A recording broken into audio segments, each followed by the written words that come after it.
Alam niyo to, ganito ako pag hindi na ako uminom ng gamot, tapos masama yung pakiramdam ko. Nagbababad po ako ng okra. Marami pong benefits nito. High blood, diabetic, mataas yung cholesterol. Pero, ano lang, tiisan lang to pag iniinom nyo to. Kasi, grabe,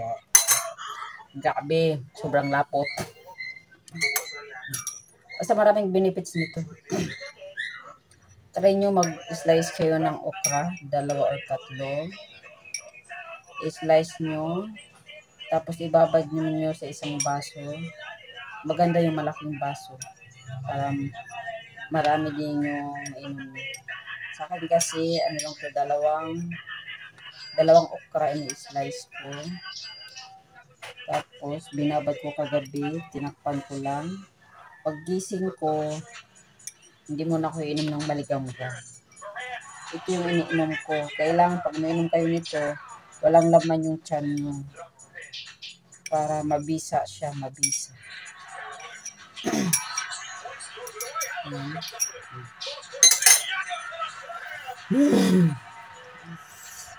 Pang 3 beses ko palang inom nito. Kailangan natin ready ng tubig. Okay. Alam niyo naman.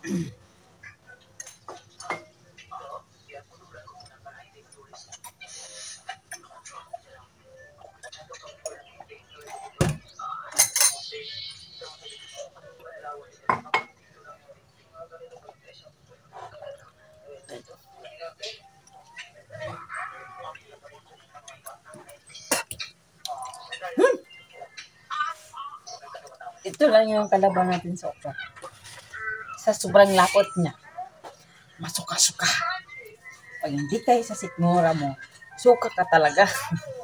Kaya try nyo na. Para maranasan nyo yung naranasan ko ngayon.